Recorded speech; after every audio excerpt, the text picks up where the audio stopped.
Öncelikli olarak bu hafta sonu tüm Türkiye'de yapılacak olan YKS sınavının sınava giren bütün adaylara hayırlı uğurlu olmasını diliyoruz Eğitimciler Cemiyeti olarak. Elbette bu sınavı da çok hayati bir sınav. Bir süreden beridir hazırlanan gençlerimiz bu sınava girecekler. Elbette gençler bu sınava girdiklerinde sınav öncesi kesinlikle güzel bir dinlensinler. Ondan sonra her şeyden önce kendilerine güvensinler. Kesinlikle ben bu sınavda başarılı olacağım şeklinde bir inanç ile bu sınava girsinler.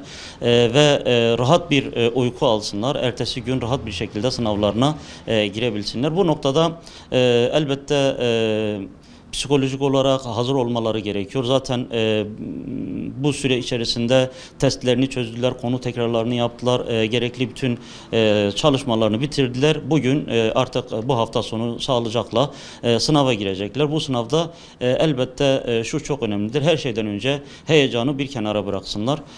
Bu sınavı da elbette süreyi çok güzel kullanmaları gerekiyor. Bu sınavda elbette bu kardeşlerimiz tecrübelerini, birikimlerini sınav süresi içerisinde bir yarış havasında bitirmek durumundadırlar. Her şeyden önce kendilerine güvendiklerinde inanıyorum ki güzel bir başarıyı yakalayacaklardır. Sınava başladıklarında rahat bir şekilde sınava başlasınlar. Yani derin bir nefes alarak sınava başlasınlar ve kendilerine kolay gelen yerden başlayarak sınavı sürdürsünler. Elbette sınavda zor sorular da karşılarına çıkacaktır. Neticede bu bir eleme sınavıdır. Zorlanacakları sorular da olacaktır. Elbette kolaylarına gelecek sorular da olacaktır.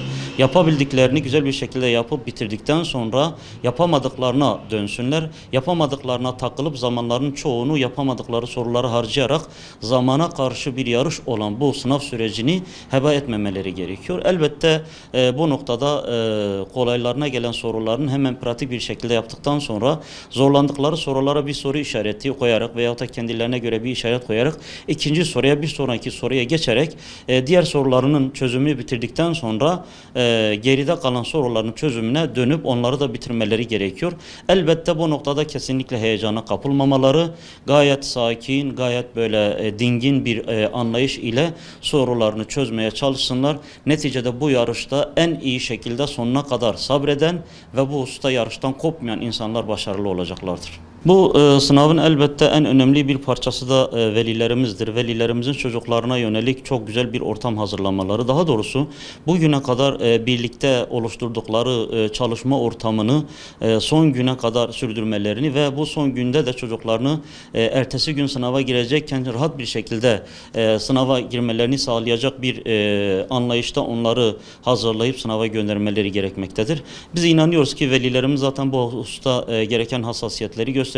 Ancak velilerimiz şuna da dikkat etmeli. Çocuklarımızın bir gün öncesinden rahat bir şekilde dinlenmeleri, ertesi sabah dinç bir şekilde sınava gidecek şekilde hazırlanmaları, kesinlikle kahvaltılarını yapıp ondan sonra evden çıkmaları ve sınava zamanında okulda olacak şekilde hazır bulunmaları gerekiyor. Zira bu sınavda zamanında hazır olunmadığında sınava alınmayacaklardır ve bir senenin emeği boşa gidecektir. Dolayısıyla ailelerimiz sınav günü çok daha dakik, çok daha hassas bir şekilde davranarak çocuklarını zamanında okula götürmeleri gerekiyor. Zira bu süreç elbette çocuklarının zamana karşı bir yarışta 4 yıllık bir süreç içerisinde üniversiteye girip girmeme ile alakalı bir sınav olacaktır. Dolayısıyla çocukların morallerinin tam, ailelerinin desteğinin de bu noktada çocukların arkasında tam olarak durması gerekiyor ki çocuklar emin bir şekilde ailemin desteği benim arkamda, onların bana verdiği moral ile Allah'ın izniyle ben bu işi başaracağım diyebilmesi gerekiyor. Maalesef eğitim sistemimizin en sıkıntılı süreci, en sıkıntılı bölümü de burasıdır. Sürekli olarak sınavlar değiştirilmekte, içerikleri değiştirilmekte, muhteviyatları farklı durumlara getirilmekte ve bu da çocuklar üzerinde olumsuz etki bırakmaktadır maalesef. Evet, teknik olarak neticede sınav yapılıyor ama sınavların değişiyor olması algısı bile çocukların, adayların üzerinde olumsuz etkisi vardır. Bu da eğitim sistemimizin gerçekten hala rayına oturmadığını gösteriyor.